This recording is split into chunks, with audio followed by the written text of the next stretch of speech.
மூலிகைகள் என்பது வெறும் இலைகள் தழைகள் என்பதல்ல. அவற்றின் பயன்பாடுகளை அறிந்து கொண்டு முறையாக பயன்படுத்தினால் பல ஆண்டுகள் நோய் இல்லாமல் வாழலாம் என்கிறார் டாக்டர் கௌதமன் அவர்கள். நிகழ்ச்சியில் அடுத்த பகுதியாக வரவிருப்பது பல்லாண்டு வாழ்ந்திட. அன்பான கலைஞர் தொலைக்காட்சி நேயர்களுக்கு என்னுடைய இனிமையான காலை வணக்கங்கள். இன்றைக்கி நம்ம பார்க்கக்கூடிய தாவரத்துடைய பெயர் காட்டு கடுகு அல்லது நிலக்கடுகு அப்படின்னு சொல்லக்கூடிய ஒரு வகையான செடி வகை தாவரம்னு சொல்லலாம். பார்ப்பதற்கு கடுகை போலவே இருக்கும், ஆனால் அந்த கடுகுடைய அளவு பார்த்திங்கன்னா மிளகு போல பெரியதாக இருக்கும்.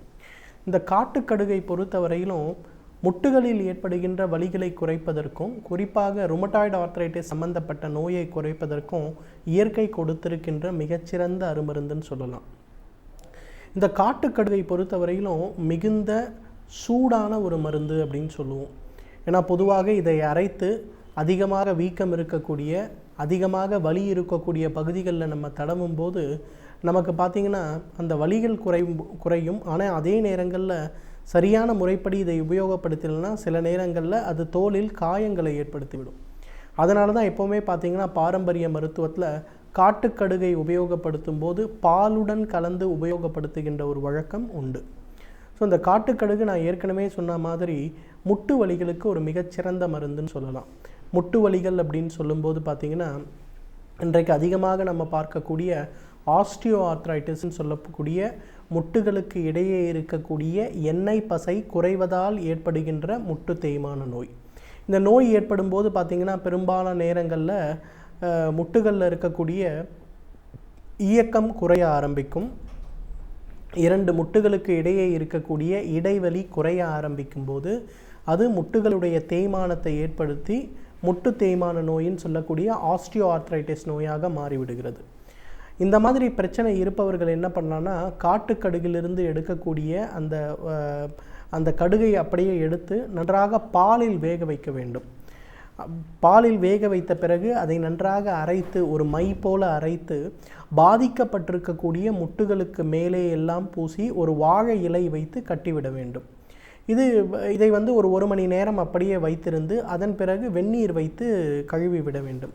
இதை ஒரு சிகிச்சையாக தொடர்ந்து செய்யும்போது பார்த்திங்கன்னா ஒரு 30 நாட்கள் அல்லது ஒரு 3 மாதங்கள் தொடர்ந்து செய்யும்போது முட்டு அறுவை சிகிச்சை தேவைப்படுகின்ற அளவுக்கு முட்டு தேய்மானம் இருந்தாலும் கூட அறுவை சிகிச்சை இல்லாமல் அதே நேரம் வலி இல்லாமல் சிறிது சிறிதாக அந்த பிரச்சனை நமக்கு தீருவதை நம்ம பார்க்கலாம். இது காட்டுக்கடுகுக்கு கிடைக்கின்ற முதல் குணம். இரண்டாவது குணம் பார்த்திங்கன்னா இன்றைக்கு அதிகமாக நாம் கஷ்டப்படுகின்ற இன்னொரு பிரச்சனை முதுகுத்தண்டில் இருக்கக்கூடிய சவ்வு விலகல் சம்பந்தப்பட்ட பிரச்சனை. இன்றைக்கு 100 பேரில் இருக்கக்கூடிய 100 பேர் இடுப்பு வலியால் கடினப்படுகின்ற 100 பேரை எடுத்து நம்ம ஒரு ஸ்கேன் செய்து பார்த்தோமேயானால் அந்த 100 பேரில் குறைந்தது ஒரு 80 பேருக்காவது இன்றைக்கி ஏற்படுகின்ற பிரச்சனை என்னென்னா அந்த சவ்வு விலகி இருக்கக்கூடிய ஒரு பிரச்சனையாக இருக்கும். அந்த சவ்வு விலகல் ஏற்படும் போது இன்றைக்கு பெரும்பாலானவர்களுக்கு அறுவை சிகிச்சை செய்ய வேண்டிய ஒரு தேவை இருக்கிறது. ஆனால் அந்த மாதிரி அறுவை சிகிச்சை இல்லாமலேயே அந்த சவ்வு விலகலை குறைக்கக்கூடிய சக்தி காட்டுக்கடுகுக்கு உண்டு. ஏற்கனவே சொன்ன மாதிரி காட்டுக்கடுகை நன்றாக பாலில் வேக வைத்து எடுக்கின்ற அந்த ஒரு மை போன்று அரைத்திருக்கக்கூடிய அந்த மையை வலி இருக்கக்கூடிய அல்லது சவ்வு விலகல் இருக்கக்கூடிய இடங்களில் ஒரு 1/2 இன்ச் அளவுக்கு திக் பேஸ்டாக போட்டு அதற்கு மேலே ஒரு வாழை இலை வைத்து கட்டிவிட வேண்டும். ஒரு 2 மணி நேரம் அல்லது 3 மணி நேரம் இதை அவ்வாறே விட்டுவிட்டு அதன் பிறகு வெந்நீர் வைத்து குளிக்க செய்ய வேண்டும். இதை ஒரு சிகிச்சையாக ஒரு 3 மாத காலம் தொடர்ந்து செய்யும்போது அந்த சவ்வு விலகல் சம்பந்தப்பட்ட பிரச்சனை அறவே மாறி இருப்பதை நாம் பார்க்க முடியும். அதே போல் இந்த சவ்வு விலகலினால் ஏற்படக்கூடிய வலிகள், அதே போல் தொடைப்பகுதிகளில் ஏற்படுகின்ற வலிகள், இவை அனைத்துமே குறைந்திருப்பதை நம்ம பார்க்கலாம். அதே போல் இன்றைக்கு நிறைய பேருக்கு பொதுவாக கணினி துறையில் வேலை பார்ப்பவர்களுக்கு ஏற்படுகின்ற இன்னொரு முக்கியமான பிரச்சனை என்னன்னு கேட்டிங்கன்னா கார்பல் டனல் சிண்ட்ரோம் அப்படின்னு சொல்லுவாங்க. அதாவது மணிப்பட்டுகளில் ஆரம்பிக்கக்கூடிய வலி 2 கைகளிலோ அல்லது ஒரு கைகளிலோ அதன் பிறகு பார்த்திங்கன்னா கைவிரல்கள் அனைத்திலுமே பரவி ஒரு கடுமையான வலியை ஏற்படக்கூடிய ஒரு பிரச்சனை. அந்த மாதிரி ஏற்படும் போது பார்த்திங்கன்னா அந்த காட்டுக்கடுகிலிருந்து எடுக்கக்கூடிய அந்த பேஸ்ட்டை, அந்த மை போன்று அரைத்திருக்கக்கூடிய அந்த ஒரு களிம்பை இந்த மணிக்கட்டுகளில் அதே போல் வலி இருக்கக்கூடிய இடங்களிலெல்லாம் தடவிட்டு ஒரு பிளாஸ்டிக் பை அல்லது வாழை இலை கொண்டு அதை கவர் செய்து வைக்க வேண்டும். ஒரு 2 மணி நேரம் 3 மணி நேரம் இதை அவ்வாறே வைத்துவிட்டு அதன் பிறகு வெந்நீர் கொண்டு அந்த கையை கழுவ வேண்டும். இதை ஒரு சிகிச்சையாக ஒரு 3 மாத காலம் தொடர்ந்து செய்யும்போது எவ்வளவு நாள்பட்ட கார்பல் டனல் சிண்ட்ரோம்னு சொல்லக்கூடிய அந்த மணிக்கட்டு வலியாக இருந்தாலும் அது மறைவதை பார்க்கலாம். ஏன்னா பெரும்பாலான நேரங்களில் பார்த்திங்கன்னா கார்பல் டனல் சிண்ட்ரோம் ஏற்படும் போது அறுவை சிகிச்சை செய்ய வேண்டிய ஒரு நிர்பந்தம் நிறைய பேருக்கு இருக்கும். அந்த மாதிரிலாம் இல்லாமல், அறுவை சிகிச்சை இல்லாமல் அதிகமான வலி நிவாரண மாத்திரைகள், பக்க விளைவுகளை உண்டாக்குகின்ற வலி நிவாரண மாத்திரைகள் இல்லாமல் மிகச் சுலபமாக வெறும் களிம்புகளை வெளிப்புறம் தடவி வந்தாலே அந்த பிரச்சனை அறவே மறைந்து போகிறத நம்ம பார்க்கலாம்.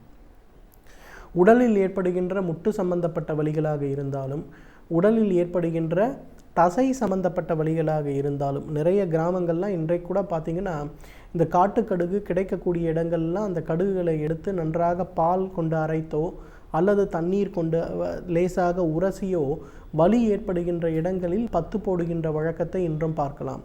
கீழே விழுந்து அடிபடுவது, இரத்தக்கட்டுகள் ஏற்படுவது, இன்னும் நிறைய பேருக்கு பார்த்திங்கன்னா ஒரு எலும்பு முறிவு ஏற்பட்ட இடங்களில் கூட நிறைய இடங்களில் பார்த்திங்கன்னா இந்த காட்டுக்கடுகை அந்த எலும்பு சீக்கிரமாக சேருவதற்கு கொடுக்கக்கூடிய மருந்துகளில் அதை கலக்கின்ற வழக்கம் இன்றைக்கும் நிறைய ட்ரெடிஷ்னல் போன் செட்டர்ஸ்ன்னு சொல்லுவோம். பரம்பரையாக எலும்பு மூட்டுகள் உடைந்ததை சரி செய்யக்கூடிய குடும்பங்களில் நிறைய பேர் அதை உபயோகப்படுத்துறதை இன்றளவும் பார்க்கலாம். காட்டுக்கடுகை பொறுத்தவரையிலும் மிகுந்த வீரியம் இருக்கக்கூடிய ஒரு பொருளாக இருக்கிறதுனால அதிகமாக உள்ளுக்கு சாப்பிடக்கூடிய ஒரு வழக்கம் கிடையாது. பொதுவாக வெளிப்புறமாக உபயோகப்படுத்துகின்ற ஒரு வழக்கம் தான் அதிகம்.